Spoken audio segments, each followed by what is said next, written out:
John Michael Garapi, and this is 6Nothings. With me today I have... Ron Charette. Ron Charette. Not like I was planning on having somebody else with me. I mean, episode 6, and boom, you're gone. I hope I make it the second season.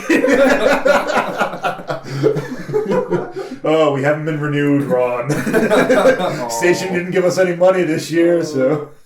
Season 2 comes Burt Bacharach from the grave.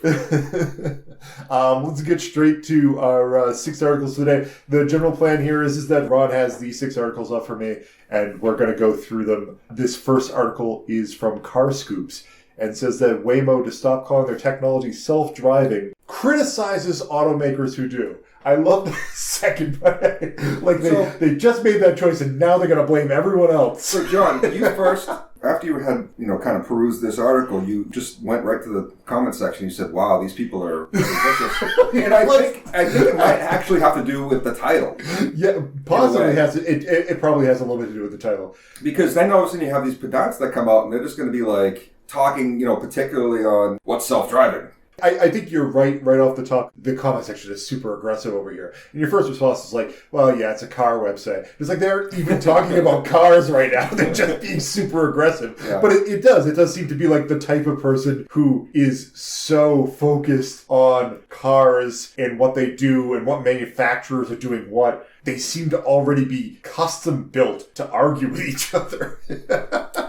Well, so one of the things I find very interesting is that I don't even know why there's technically an argument. They try to standardize what it actually means to be self-driving, what it actually means to be autonomous. And it was SAE, that's the automotive engineers group. All the really heavy-hitting industry, the car industry stuff, like this, they're vetting self-driving cars. They're saying this is what they are. It goes from level 0 to level 5, which the level 0 is roughly nothing. I mean, it has stuff. But it's like my car is level 0. Oh, I'm going to warn you if there's a car passing you on the right. That's part of quote-unquote self-driving, which they want to call autonomous driving. Right. But it has nothing to do with what we would consider an autonomous driving vehicle. There's cars that will slow down. There's something in the front of them, but they won't stop. They'll just slow down. So like moving through the levels... Level 1 appears to have some level of lane centering or adaptive cruise control. Yeah. Level 2 would be both of those things. Yeah, and these are all like industry recognized. All the makers got together, and this is a big forum, and they came together and they said, this is what we believe is the structure to self-driving cars. I think that's a great thing. It also really confuses the idea behind self-driving cars, because when a person buys a car, they might think, oh, I could just let my hands off the wheel. Just go for a ride, let the car take care of what it takes care of. And then all of a sudden it doesn't. And I mean, I will say, level 4 scares the hell out of me. There's like 5 levels here, and it's the level 4 where I'm like,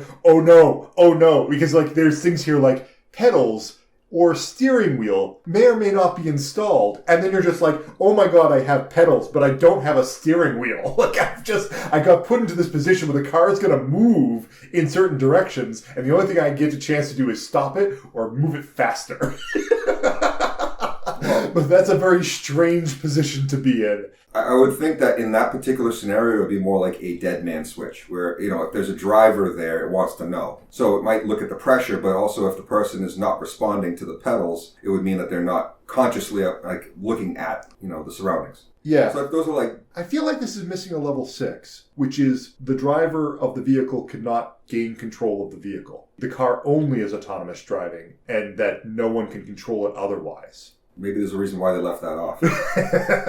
Like the HAL mode from 2000 Space Odyssey. It's like level. It's SAE level HAL.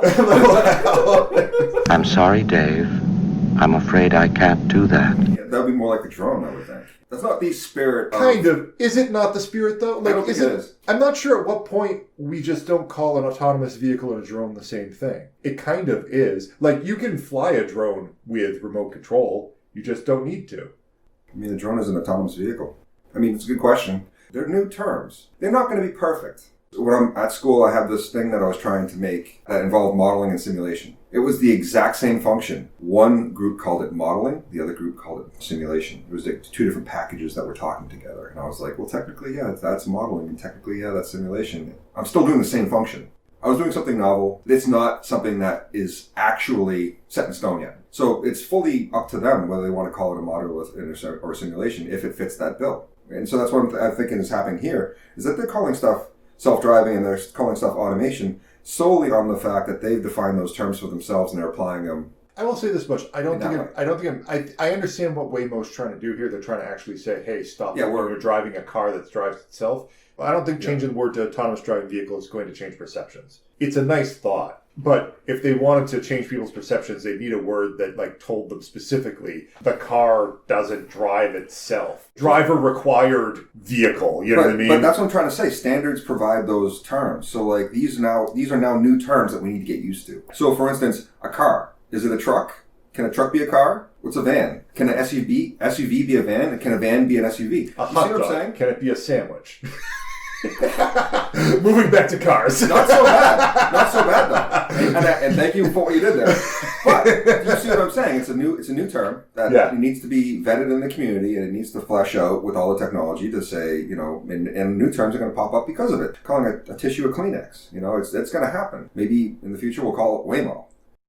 We move on? I think we should. By Psychology Today, Self-Care, 12 Ways to Take Better Care of Yourself. I find it interesting that this article starts off with, how do we often fail self-care? And they list a bunch of reasons, and none of these reasons are the reasons I fail self-care commonly. Interesting. I fail self-care because my mind overclocks. I always am thinking about the next thing I'm doing, and then I get stuck in this sort of mode where it's just like every single time I'm doing something, the next thing I need to do starts popping up, so I start doing that. Okay. Could that possibly be considered being crazy busy? Maybe. This is actually a very interesting concept because I'm not crazy busy, but maybe mentally I am. Maybe you're right. Maybe that's actually one of the reasons. I am a writer. I don't consider myself a writer. I'm a writer. Even though I write, I have not been reading very much lately. I think that's a very toxic thing for a writer to do, is to not sit down and read. I'm reading articles on the internet. I still pick up comic books. I watch a lot of YouTube. So it's not like I'm not consuming media, but I am not reading books. And I think that that's a very important part of this. And one of my subtle goals in the background is to be like, pick up some books again, you idiot. You have to read like you used to back in the 90s and 2000s. But something kind of happened when YouTube started becoming popular and I started subscribing to a bunch of channels. Because my dead time stopped becoming, I'm just going to pick up this book and read for a little bit. And it started becoming, I just need to watch a video for 10 minutes and get kind of sick of this and then get back to work. So when you say degress, you mean like disconnect? Yeah. Like become detached? Yeah, in a way that's a way of self-care, for sure. Yeah, it is. But I'm not trying to say that like YouTube is the devil or anything like that. I think it's a way of self-care, at least. Yeah. But also, I mean, is that consumed with technology? If you're using to detach from your day-to-day existence, you're just almost escaping. And I think that's what they're trying to say with the consumed with technology, is that if we go to something else, are we really detaching? Or are we just staying crazy busy?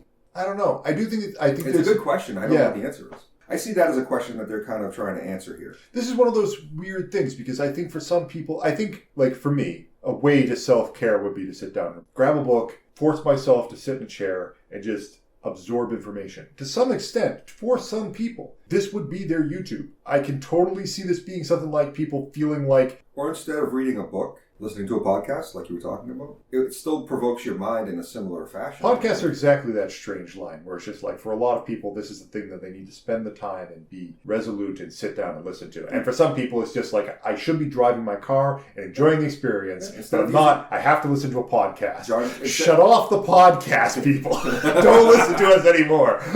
Well, but I mean, we don't have self-driving cars yet. So, what do you do? Yeah, I know. Well, you have to do something. Yeah, you're keeping your mind busy. We're going to bring us back to episode 5 where we talked about like shutting your brain off while driving. We're not going to do that. So No. But so the self-care things, for whatever we understand it to be, I think they nail it. It's just we have to be able to understand in what ways we do these things. I try to understand how I make myself crazy busy, and one of those ways is I do think a lot. We have stressful jobs. Well, there's a lot of things that are left undone, too many projects, all those things. Too consumed with technology. I've learned that even if I'm listening to music, that's actually harmful to my attempt at self-care because it's just, again, it's an escape. I'm basically trying to use that music to relieve my mind. And some days I find it better to do nothing, or some hours, if I have an hour or anything like that, to just literally detach from everything and let my thoughts flood in. If there's thoughts that I don't like, I just, say, okay, well, not that one, but something else will come in. And when that something comes in, then I'm like, yeah, I want to hold on to that one. I want to think about that a little bit more because that's important. I need to figure that out. And then that settles me a little bit because now it's figured out and I can move on to the next one. But it's like there are some things where I think I let things come in that I might overthink on, where it's like, just put that aside for now, see what else comes up. I think a lot of this comes down to ritual after everything's said and done. Because, I was just thinking to myself, I can imagine somebody who's just like, I listen to too much music, I listen to too much Spotify.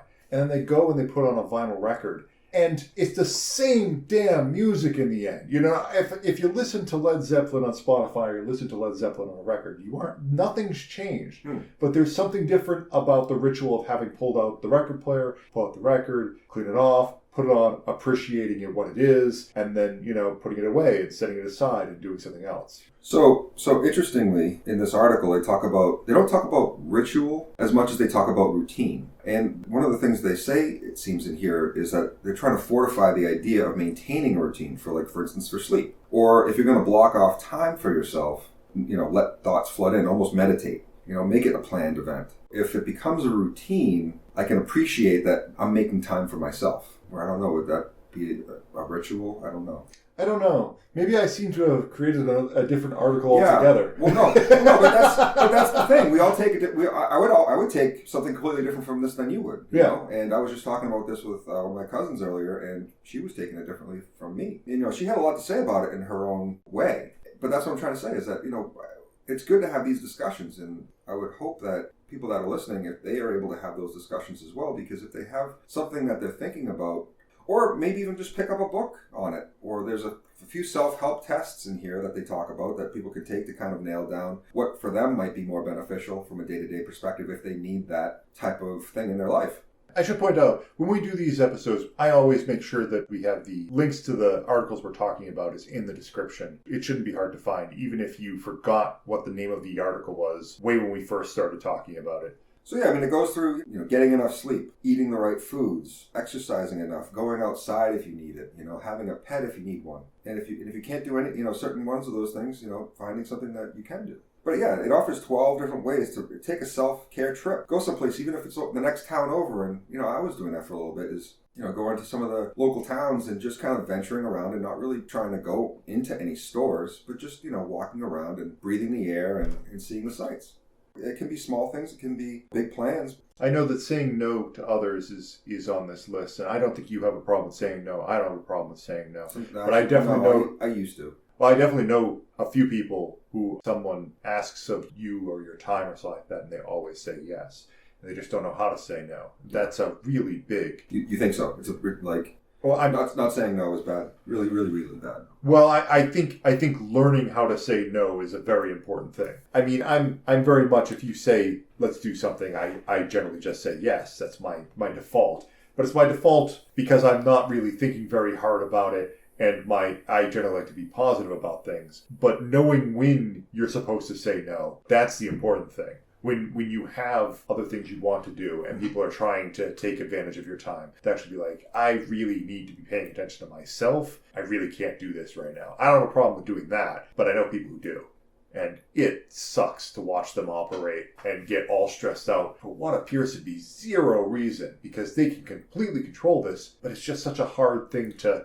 So that's actually a very interesting key thing that I just the keys in my head because not saying no and then getting stressed out. That seems to be exactly that self-care cycle that gets broken. Not saying no and then just being like, oh my goodness, like what did I get myself into type thing. And then how do you get yourself out? Extricating yourself, which is much more difficult than saying no in the first place. Sometimes you can't. Sometimes, let's say it's a family member that they're just asking too much and there's this word called codependence, but asking too much to the point where you can't take care of yourself because you have to take care of them. That's a tough situation to be in. And how do you get yourself out of that? I mean, a lot of this stuff I don't think is it's easy. I would think, at least for me, it takes work to stay on top of it. Let's pop on. Okay. To the... Do the article I was afraid that we would spend 2 days talking about. This is a fun one. This is the 16 of the wildest Guinness World Records broken in 2020. I think we should jump directly to both of our favorite, which is woman eats 8 tomatoes. It was something along those lines. It's definitely about eating them the fastest, but yeah, Or the 70-layer dip, John. it really is just she's eating 8 tomatoes. 8 tomatoes in 1 minute. There's a problem with the food eating records. Find the food that has not been eaten in a fast way and then just eat it and be the world record for like a year until somebody beats you because they realize they found that food. There must be something else going on with this. Like she's staying on her head or something like that. We're looking at the picture and she isn't. She has a plate with 8 plum tomatoes on it. That's what I'm saying. I could eat that. I had 8 tomatoes. That's like dinner. I had 8 plum tomatoes in my mouth when I was a kid. That's what you would do. You'd stuff your mouth with plum tomatoes. That is something. Okay. You didn't do that? Stuff my mouth with 8. Not the plum tomatoes. Roman potatoes, I suppose. So they're a little bit bigger. They're not the large beef steak, but they're somewhere in the middle. I didn't see the plum picture. potatoes are like grapes. Yes. My apologies. I can eat 8 plum potatoes pretty fast. I can Tomatoes? break the record here, shove them in my mouth, hit the timer, roar. So you want the record for plum potatoes? Maybe I'll have the record for eating 8 plum tomatoes. I could just contact the Guinness World Book of Records, and we'll get that one done.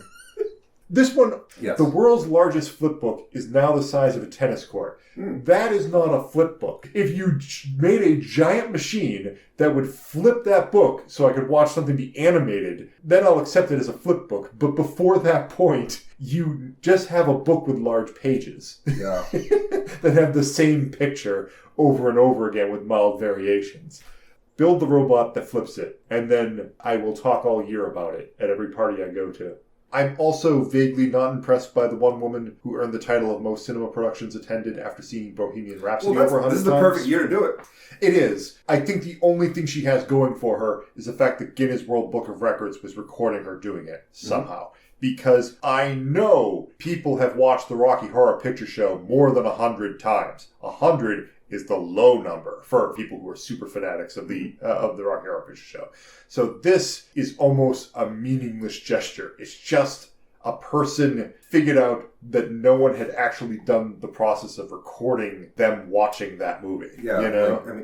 Exactly. The fastidiousness. You need all the ticket stubs or something like that. Right. Good on her, I guess. Good on, I don't know. I wouldn't want to watch any movie 100 times anyway. Well, it's so films in a theater, though, I think is what it said. So you had to go to the same theater? I don't know, but she was watching the same film in a theater. So she had to go. Rocky Horror Picture Show, you can go to 100 different shows in the theater. I'm talking about like back in the late 80s, early 90s, when it was really a very big thing and they would do it regularly.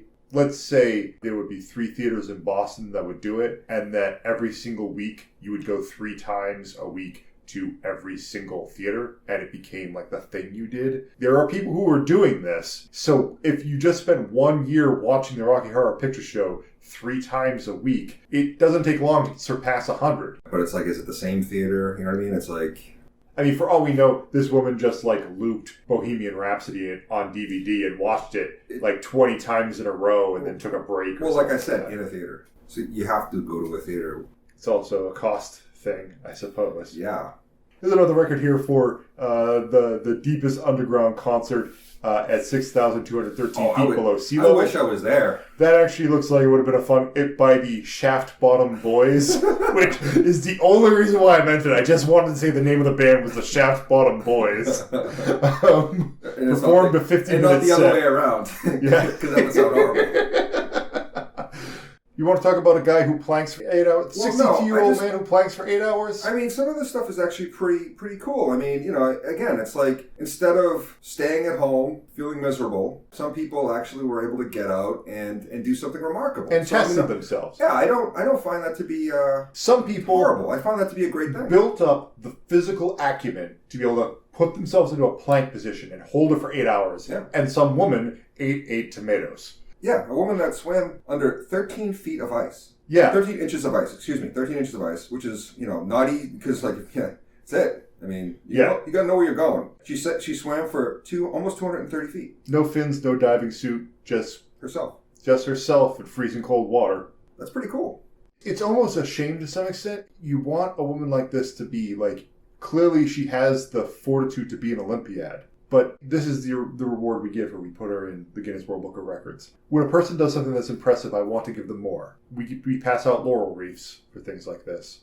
I just find it interesting that, like, she gets shoved next to a kid who happens to have a mouth that's larger than anybody else's mouth. Well, and Kurt Cobain's record-breaking $6 million this picture guitar. looks like it's stolen. It's stolen for the picture of the largest mouth gape. Looks like it was stolen from that famous Bat Boy picture. It kind of does. Like, did Bat Boy grow up? Bat Boy was like the 80s, wasn't it? That was pretty long ago. That was a long time ago. But like, who knows how long it takes for Bat Boys to grow? Could you imagine being the person from Guinness World Book of Records and be like, okay, open your mouth, I gotta measure this. Let's see how many things we can shove in that mouth of yours. Okay, what's the diameter? Well, so that's the thing. If you want to be precise about it, you need like gauges. Okay, it's 13.4 inches. All right, well, here's the diameter gauge. All right, there you go. So this is really weird. Angus here says, when I first started attempting it, I was fairly sure I was going to get it. First started attempting it. Did he work on his mouth gape? I just thought it was natural. Like the world's tallest man, he doesn't really work on being tall. But I guess this kid was like working on making his mouth as wide as possible. That's such a strange thing to want to do. Well, I mean, I guess, the biggest thing when I would think about that is like your jaw muscles. They have to be pretty relaxed. I guess so. And tense at the same time because you have to have certain muscles that are tense and certain ones that are relaxed. I don't know. Maybe we should move along. I think we should. Leave mouthgate behind. So, 3 leadership lessons from the age of coronavirus. This comes from World Economic Forum.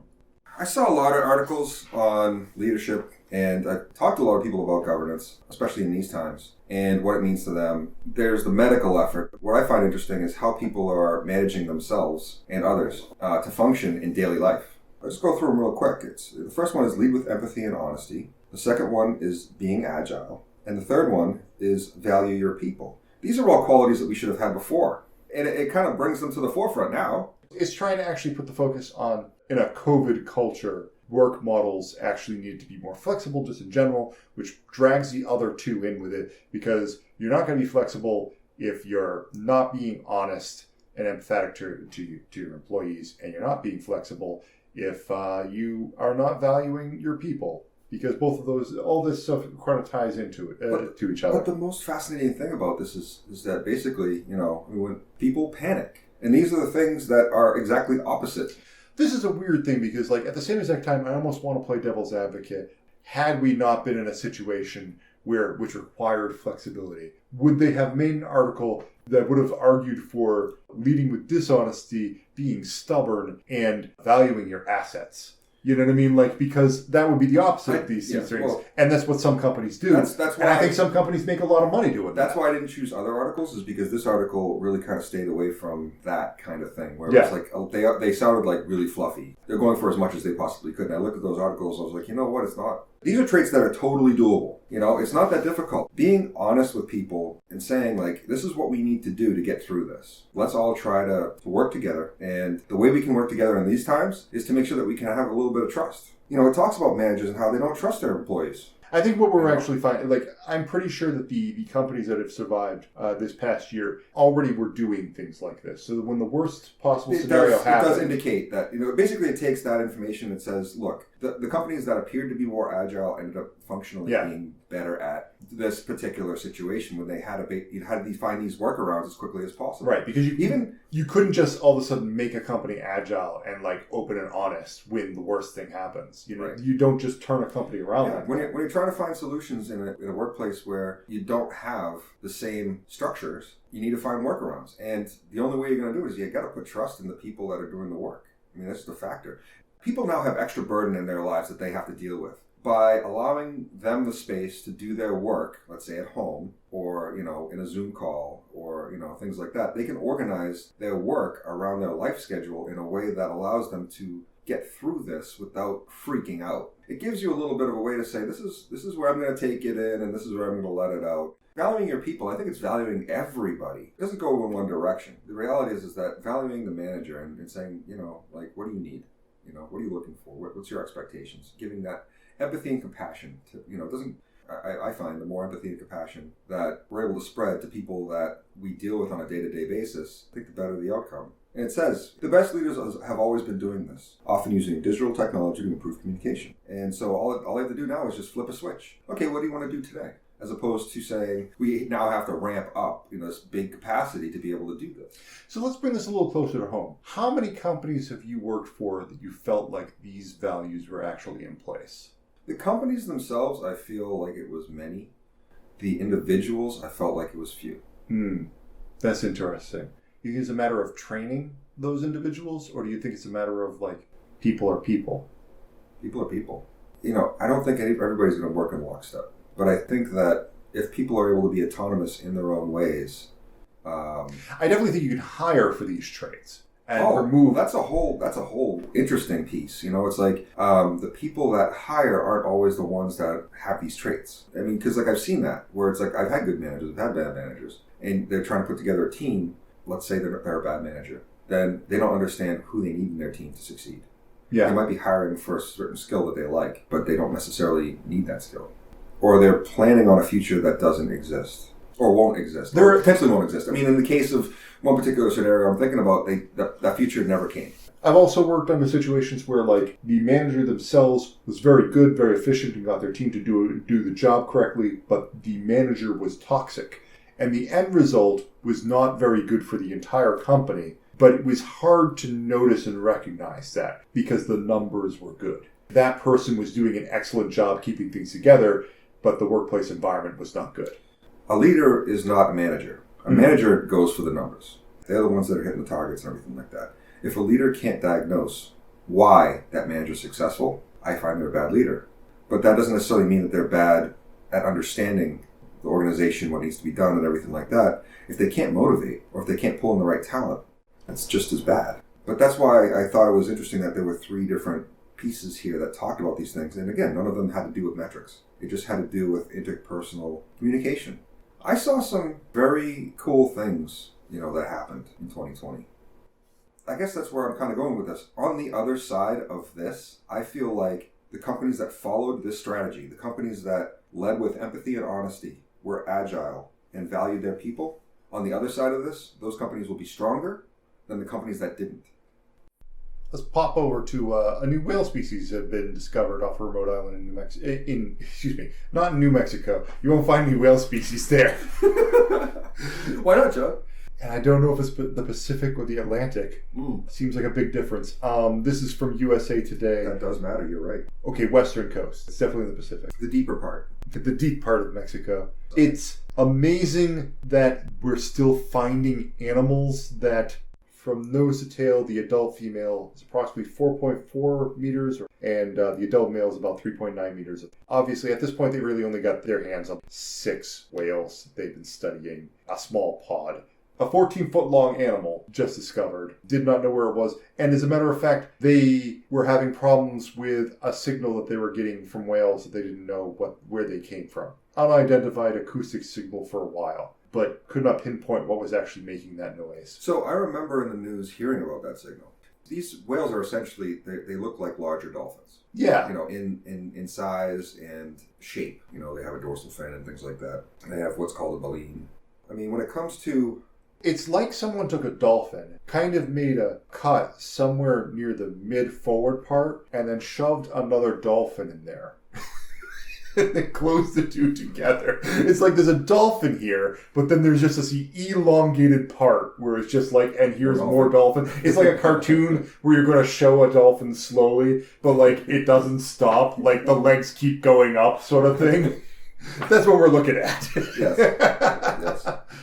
And I think I remember one of the first sounds that they had heard was from a Navy vessel. They heard the sounds and it was unidentified because they passed that information on to oceanographics. But the irony here is that because subs are getting quieter and also more powerful, the whales are being found.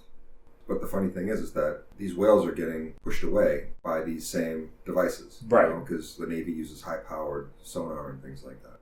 The idea is these are known to be more intelligent creatures, let's say. And Sure. also they have very highly sensitive senses. I guess that's why it took so long to understand, how there were more of these, because they have the ability to like, let's say, dive deep, and get out of the way. I think the thing that most impresses me here is if we're able to like only just recently officially lock on and discover a pod of whales that are this large an animal, just how many other marine life have we completely unidentified or misidentified? This thing is huge in comparison to so many other things. Obviously, we're on wild speculation here, but I wouldn't be surprised if there wasn't just a whole other species of animal that we just have never really set our eyes on. That's just out there. And if we looked at it, we'd just be like, what is this thing? It's got 25 spines going everywhere. We haven't seen anything like it. I'm always intrigued by exploration. Especially exploration like this where it's like you find a whole different animal.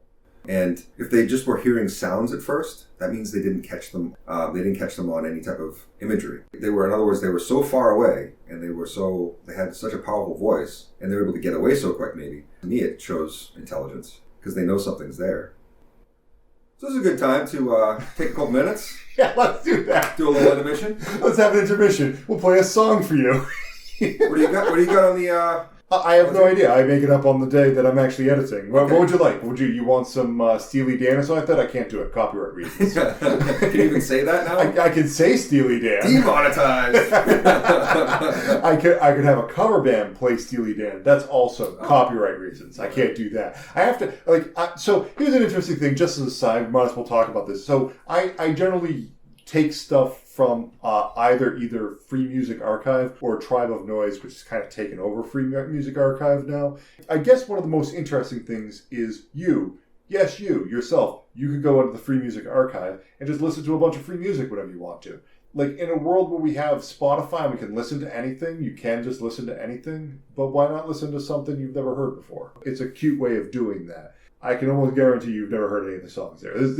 There's one popular artist that like puts their music out there for free. That's always at the top of their charts. But outside of that, there's also a tremendous amount of Christmas and birthday songs that are not like mainstream, that was just like made by somebody, because there's just a high demand for like weird new Christmas and birthday songs to replace Happy Birthday to You and like something else that's on the radio that you can't really play. That's a cool idea, actually. Are the songs on there any good? Like when you're perusing through, you're able to hit something like that you like right away. It's a big mix. So you don't get genre really? Well, Free Music Archive is still around. The Free Music Archive is more of it's a big mixed bag. Maybe a little more exciting to dig through there in a sense. In order to figure out what you want, oftentimes you kind of go into like, which genre is this? And a lot of people who are putting the stuff on Free Music Archive is just like grabbing all the genres and just putting all the tags on and being like, oh yeah, this is folk. You listen to it and it's just like, oh, this is experimental new wave. It's not folk. It isn't even close to folk. And you got to kind of pile through. So that maybe stuff. There might be a little bit of a Wikipedia type thing. It's a bit of a wild west of Free Music Archive. Yeah. They just got taken over by Tribe of Noise. Tribe of Noise, it's more codified and it's more built to be like, oh, if you're making a commercial, you want a song, here it is, and why don't you sign up for our stuff? And they're trying to sell a subscription service, but you don't have to really pay for the subscription service. Subscription service just gives added value in ways that I can't remember. But Tribe of Noise also kind of feels a little bit more elevatory. Like they got a little too structured somewhere down the line. And they're trying to like push certain things on you that sound like music. I know this sounds really strange for me to actually be saying like, oh, the other place, their music sounds like music. Why would you want to listen to that? But it does. It's just like you get exactly what you asked for, you know? Well, would it be good to listen to it in the background? Tribe of Noise has its own radio station. You can definitely just turn on Tribe of Noise, turn on the radio station, listen to it in the background, maybe pick something up. Are there people that take Tribe of Noise songs and make vocal, accompaniments to them? I'm sure. I mean, like, it's perfectly... Well, I'm sure that there are different copyright laws for every single song. There always is. So, but can they do that and re-upload it? You can do a lot of stuff with a lot of free music that's out there. Let's just put it that way. Sounds good. Yeah. All right, on to the intermission. This is what I play, like Steely Dan. Demonetized. Flag. Yeah. All right.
we're back. From CBR, Midnight Sky versus Interstellar, who nailed the plot twist better, which is pretty much not what we're talking about, I presume. John has not seen either one of these movies. Straight up, spoilers. Not only have I not seen these movies, but Ron spoiled both of them for me. Not really. So I know, I don't get that impression at all. I'm not trying to spoil it too much. I mean, they point out the fact that, like, the spoiler that they tell you for Midnight Sky doesn't even feel like a spoiler when they reveal it because it's just kind of obvious at that point. I don't know. I haven't seen the movies. I'm going off of what this reviewer says. Well, I would kind of consider Midnight Sky to be so boring. My head moved pretty quickly on it. It just felt like it was running on rails a little bit. Yeah. And it was very long. The plots to both are rather similar. So the key point behind both plots is that I'm going to explain the plot you just told me, and I'm going to do it completely wrong. All right, here's the plot. I think it's important that, you do... Earth is a giant junk pile, and there's one robot going around, and he's fixing and making little bricks out of all of the stuff. And then he puts the bricks away. But then another robot on another spaceship finds out that there's a signal coming from Earth, and it comes down, and the two robots become friends. But then they both get pulled back up to the mothership, which is full of incredibly fat people. And those... and those fat people are being taken care of by a massive system, but they find out planet Earth is fine because they're on a mission that's supposed to be fine by now, and they go back and it's ruined. But they take the time this time around to care for the planet, and the two robots make love. I don't know what they do after that point, but I presume they make little robot babies because that's if there was only two robots in a movie universe, that's what I would want to do. So John, this sounds a lot to me. Like the plot to Interstellar. That's well, no, I was gonna say the seventh Star Wars. Something about like the seventh Star Wars. Star Wars 10? Is this one? Obviously, I'm explaining the plot to Wall-E. No, because that's BB-8. I mean, that's awesome. Yeah. No, yeah, you agree? Yes, Wall-E. There's a planet that's in trouble. And there are a few that are trying to do the right thing, and then there's supposed to be hope at the end. In the particular, Midnight Sky and Interstellar, the plots seem even more closely related to each other than they do to Wall-E, but the intent is the same. Yeah. What's the hope coming out of this? It's very interesting that you actually said it in that way, because it makes me think about Midnight Sky in a different way. There's a spoiler. There's hope in the planet because you have two people going down to hopefully reunite with their families. You're taken through flashbacks, but the ultimate result is that he's trying to warn his daughter. George Clooney is warning his daughter about a planet that doesn't exist to her anymore, and a father that's going to not exist very shortly. So it's a very bleak situation there. But again, there's the hope twists at the end because, she goes one direction. She goes back to this planet that is supposed to be a lot of good means for them to potentially live on. And then there are people that want to come back and potentially help reconstruct what's left on Earth. In Interstellar, it's more like he's trying to warn his daughter about the future of the planet. So it's before it gets to the point of desolation. So the hope is in, will things go badly? Or does he give her enough information to change the future? Whereas Wall-E is more like the future has been changed already. So some event occurred where people realized that we need to get out. Same type of deal when you think about it. It is the same type of deal. You're still dealing with a people that is in peril on a planet that will not survive them. Bit of a Noah's Ark situation. Yeah. Now, this is interesting because now I just want to pull out like every single time I've seen this plot pop up. So this plot has also popped up in a Ray Bradbury short story. And this is wild because it goes all the way back to like Ray Bradbury wrote this one in the 1950s. So it's going to have some strange themes to it. But the general idea is that segregation got so bad that they started sending all the black people to the moon. They were now on the moon and separated, and they all hated the life that they were living and the world that they were sent away from. And eventually, one day, a rocket ship appeared, and everybody gathered around it, and it was a bunch of people from Earth because they had destroyed and utterly ruined Earth, and they were asking for help. I've looked up a few. I think The Island is one of those, where that kind of plot does exist as well. So, it sounds like it's definitely a theme. And so maybe Ray Bradbury did kick that off somewhat. It's almost like people of Australia rising up and going back across the sea. And it's tough to say because also a lot of those sci-fi writers were like retooling their stuff for the Twilight Zone, so I wouldn't be too surprised if that was a Twilight Zone episode also. I know it's a short story. It's in The Tattooed Man. This theme of, are we fit where we are? Do we want to reconstruct or move on? It seems like there's many different ways to write that story, which actually, to me, it sounds hopeful within itself. I mentioned this as being a Noah's Ark movie, and I didn't quite realize that there was such a thing as a Noah's Ark movie. Like, that we've been making a lot of these, but that we never really realized that this was a genre, or that Noah's Ark was a story we constantly keep retelling. You know, the idea being like, we destroyed what we had, but we sent something out there, and maybe we can retool what we once lost. Wow. I'm not sure what the names of the movies were that I saw, but like, for instance, there's a bunch of pirate-related movies, like The Bounty, I think, Shipwrecked, isolated colonies of people that are, looking for solace, looking for paradise. Is that what Noah's Ark is about? Reclaiming a paradise lost? It's an interesting thought process. When you get back to myth that's that old, it's hard to actually pin down what the point of it all was. Noah's Ark is a really old story that was passed down via word of mouth before it was ever written down.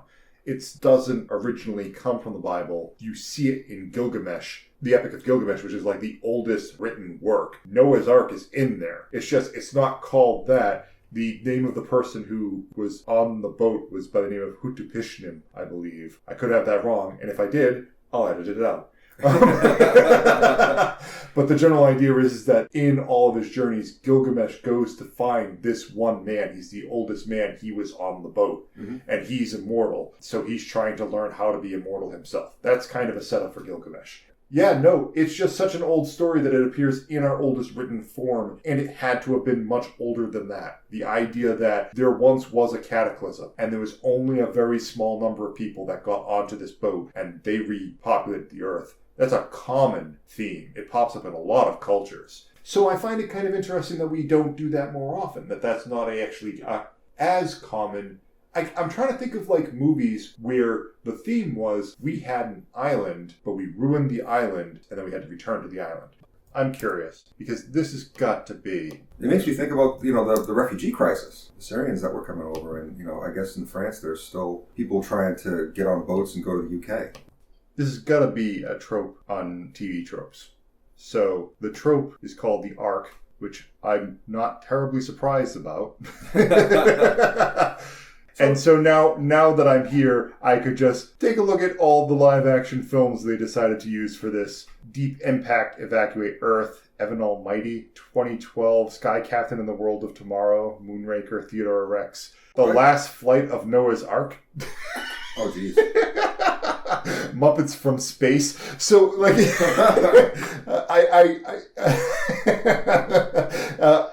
evidently, I'm not terribly surprised to find out that other people have done it now. But Thor Ragnarok is a surviving Asgardian escapes complete destruction of his... Let's open up this literature tab. The Restaurant at the End of the Universe, where Arthur Dent ends up on a spaceship and Earth is destroyed, and he's constantly trying to find his way back, and he generally does by time travel. He just goes back to a different time before the Earth was destroyed. Okay. It's not a completely unknown trope. It's got its own page on TV tropes. I'm not terribly surprised. I just find it funny that I was just started noticing like all those links.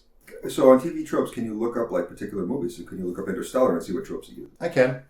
I mean, this is the problem with TV tropes. It will give you too much. I was going to say for the sake of argumentation, I was just going to tell you all the ones that begin with the letter A. But I'm scrolling through a lot of pages to get past the letter A. This is part of the... So I'm just going to start dipping my toes in and tell you all the tropes that pop up. So this is Interstellar you're talking This about. is Interstellar and all the tropes that people have linked onto Interstellar. So there's 20 minutes into the future as a trope, ace pilot, actually pretty funny, adaptation, distillation, adaptation, expansion, adult fear, affectionate nickname, after the end, AI is a crapshoot. It's a pile of tropes that people have tagged on and explained why each one of these are appropriate. And since this is a wiki page and is barely...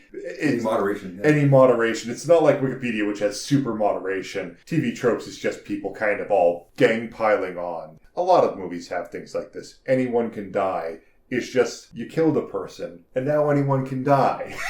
There's your trope. And that's kind of where I was going with that, is that, obviously they linked Midnight Sky and Interstellar for a reason. A lot of what you talked about is very valid as a Midnight Sky trope. So, is there hope in the Ark? In the story of the Ark, does it require hope? At the end of Noah's Ark, one of the ultimate things that happens is we get a rainbow, and a promise that will never happen again. Is that hope? Because it almost feels like a strange way of, like, happy ending of being like, the world was destroyed, but we aren't going to deal with that twice. Just a strange way to cap it off. I'm not sure if that is hope. I want to say yes, it's just, it's a strange sort of hope, you know? Mm.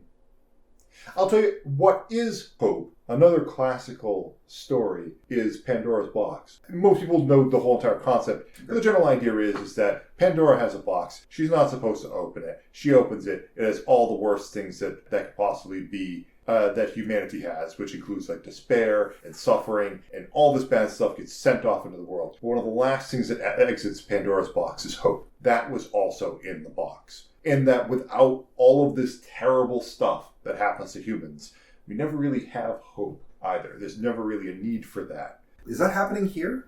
And now we begin again? Like, do we see a rainbow? Do you think we do? You haven't seen the movies, and I'm questioning that from the movies, because the movies don't necessarily end up very well. I mean, yeah, you get a little bit of a rainbow in the fact that his daughter now understands a little bit more and potentially could help things along. But it doesn't mean she actually did it. You know, she just because she understands it doesn't mean she's going to be listened to, or that, you know, there's going to be enough going on in the world that people are going to pay attention to what actually needs to happen. Is there a rainbow in the open-endedness? Sounds like in the Pandora's box there is not. In Pandora's box, it just kind of infers that this is the way the world is now. That humanity's going to have to deal with these things from now on. And that's how it is. Where did the Pandora's box story come from? It's an ancient Greek myth. Whereas Catholicism is more like a... again, themes of like... It doesn't seem like that would be... Maybe potentially might not be the original story. No, I think Genesis has the rainbow, and the Epic of Gilgamesh doesn't actually include the rainbow. I think that's very much an Israelite thing, making a covenant. I don't think that... That was the question then. That was the question. So like, you know, just how some cultures kind of leave it more open-ended, and how some cultures try to wrap it into a nice little package. Very interesting. I mean, there's also something to be said about the fact that, like, Noah's Ark or the concept of a great flood, sometimes that's the creation story for a lot of cultures. There's a good argument that that was a creation story for the Israelites, that they had a few of them, and in order to explain why Noah's Ark would make sense with the Garden of Eden, you just say, oh, no, it happened a little later, there was a big flood, and then it all came back. But also, this was our creation story originally, and we kind of mushed it in there. So, Noah's Ark can be taught as a story about creation as opposed to a story about destruction. I think that's part of what it comes down to is that, like, when you have stories about destruction like that, they can be stories about how we can all work together and create a better world. Or they could just be, you destroyed it all, you damn filthy apes. And we raise our fists in the sky at the destroyed Lady Liberty that's leaning sideways, and our movie is pretty much over. We discovered that it was Earth all along. There are two ways to tell this story. Sometimes it's just a disaster. And part of this also comes down to... But it doesn't mean it's over. Because I was having this conversation with somebody yesterday, along the lines of, like, do movies need to be happy? Do they need to be sad? And I think the general kind of conclusion we came to is like, it's not really about whether or not a movie needs to be happy or sad. Obviously, audiences love happy movie endings. That's generally how it works. But the most important thing is that the movie ends the way it looks like it was gonna end up. Like, if we're expecting this to all go to hell, then it better go to hell. Like, we are on a ride and we're gonna fall off the side of this cliff. Show me it's going to happen before we get there. And the same thing with a happy ending. There's got to be clues that this is all going to end up okay in the end. That, you know, there's a lot of stress, but we are really rooting for these good characters, and we think good things are going to happen to them. But when bad characters are present and they're advancing the plot, it better go terrible for them. That's what we want to see. That's part of the plan. So we have to be prepared for the type of story that we're actually telling to get the sort of resolution that we want. Mm-hmm. So if you're going to tell a Noah's Ark story and you see the characters struggling and you want them to do well, you're going to give them a happy ending. If you see a Noah's Ark story and everything's going poorly, it's going to be the damn filthy apes in the end. So I guess that was kind of my thought, is there are bad characters in every story. It's just whether they're seen or unseen. It's all in how you want to position the story. Like, it's all the same story. It's just where you're going to put the lens. That's why I'm, like, looking at, for instance, the Planet of the Apes. But, like, they still had movies after that. Yeah, on Earth. They had a lot of movies after that. On Earth. Yeah, it like, if you wanted to If you could argue that Planet of the Apes was super optimistic because they kept having movies. No, that's like not evidently stuff was still happening here. That's not what I'm arguing. What I'm arguing is that the lens can be pointed in all these different directions, but again, it still goes on. And this podcast has gone on for long enough. Yeah, I guess so. Yeah, I mean, hey, thank you for showing up. I don't know, subscribe, do a thing, smoke them if you got them. Indeed. Any other suggestions you have, Ron? Not at all. Do you have any New Year's resolutions for 2021? You know what? I didn't actually create any yet, but I've been building on some. I guess I'm going to read more. I'm on a diet, but I don't count it. Oh, Because you should diet when it's appropriate. Yeah, that's self-care stuff. I'm continually working at that, so that's just something I want to keep on chipping away at. Hey, everybody, come up with your own plan. Self-care for yourself. 2021 self-care because the world's not going to do it for you. Whatever your plan is, the world will definitely not do it for you. I mean, apparently with that last discussion. Have a good night. Bye-bye. Yeah, later.